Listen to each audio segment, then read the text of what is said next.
नमस्कार दोस्तों, आपका एक बार फिर स्वागत है डायस एकेडमी के यूट्यूब चैनल में। और आज हम उपस्थित हैं प्रश्नावली 1.3 के क्वेश्चन नंबर 3 के साथ। और क्वेश्चन नंबर 3 है, निम्नलिखित को P अपॉन Q के रूप में व्यक्त कीजिए जहाँ P और Q पूर्णांक है तथा Q इक्वल टू नहीं है 0 के। पहला क्वेश्चन है नंबर 1, 0.6 के ऊपर में बार है, जिसका मतलब होता है 0.6666 इनफाइनाइट तक। ये रिपीटिंग और नॉन टर्मिनेटिंग डेसिमल है। इसको जब P अपॉन Q के रूप में हम लोग एक्सप्रेस करते हैं तो कैसे करते हैं, मान लेंगे, माना इसके बराबर में x मान लेंगे, x इक्वल टू 0.6666, ठीक है।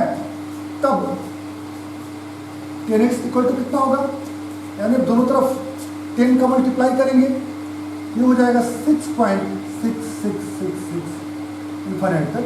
अगर इसको इक्वेशन 1 मान लें और इसको इक्वेशन 2 मान लें तो हम कह सकते हैं समीकरण 2 से समीकरण 1 को घटाने पे, समीकरण 2 से समीकरण 1 को घटाने पर दोस्तों जब 10x में से x घटाएंगे तो 9x आएगा, और इसमें से 6.666 में से 0.666 घटाएंगे तो 6 आएगा। यहाँ पर देखते हैं थोड़ा सा, अगर दिखाई पड़ता है तो 6.6 बार में से हमको घटाना था 0.6 बार, 6 बार से 6 बार गया 0, और 6 में से 0 गया 6, तो 6 हमारा आ गया है। और x इक्वल टू 6/9 हो जाएगा। इसको सिंपलेस्ट फॉर्म में व्यक्त करेंगे तो ये हो जाएगा 3 से 2/3। तो जो ये एक संख्या हमको दी गई थी 0.6 के ऊपर में बार, इसको हमने P अपॉन Q के रूप में एक्सप्रेस कर दिया। इसका वैल्यू होगा 2/3।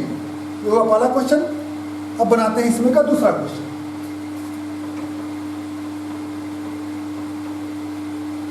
उम्मीद है आपको समझ में आ रहा होगा, और अगर कोई दिक्कत हो, समझ में ना आए तो आप बिल्कुल कमेंट कीजिए। हम कमेंट के माध्यम से आपकी समस्याओं का समाधान भी करेंगे। क्वेश्चन नंबर 2 है, 0.47 के ऊपर में बार है।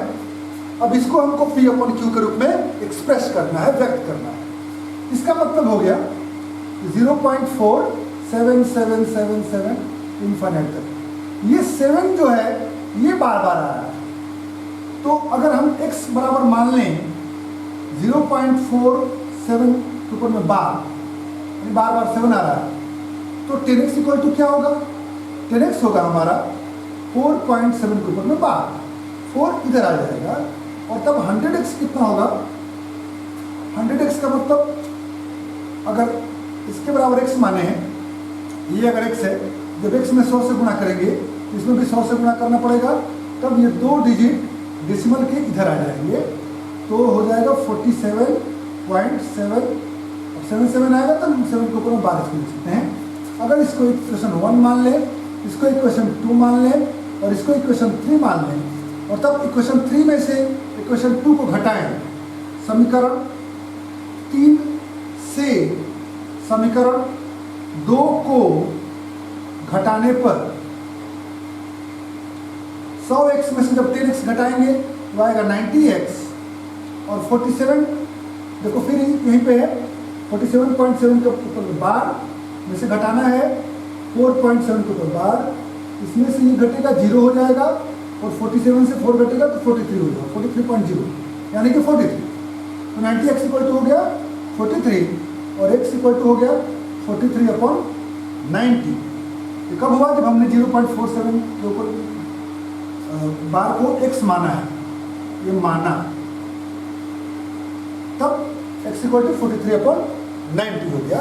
यानी ये जो संख्या थी, जो एक नॉन टर्मिनेटिंग और रिपीटिंग डेसिमल था, इसको हमने P अपॉन Q के रूप में एक्सप्रेस कर दिया।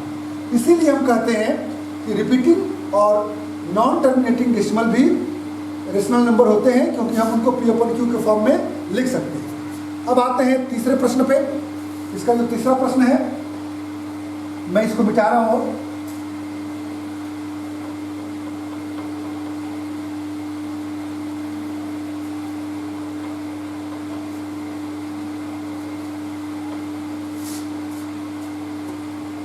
तीसरा है 0.001 और 001 के ऊपर में बार है। इसका मतलब हुआ 0.001, 001, 001, ये इनफाइनाइट तक। ओके, तो हम मान लेंगे, माना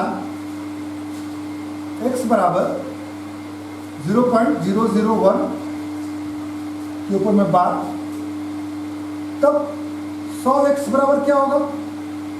अगर इसमें भी 100 से मल्टीप्लाई करें और इसमें भी 100 से मल्टीप्लाई करें तो 100x बराबर होगा, तब दो अंक इधर आएंगे तो भी 0.1 के बाद फिर 001, 001, 001 होगा।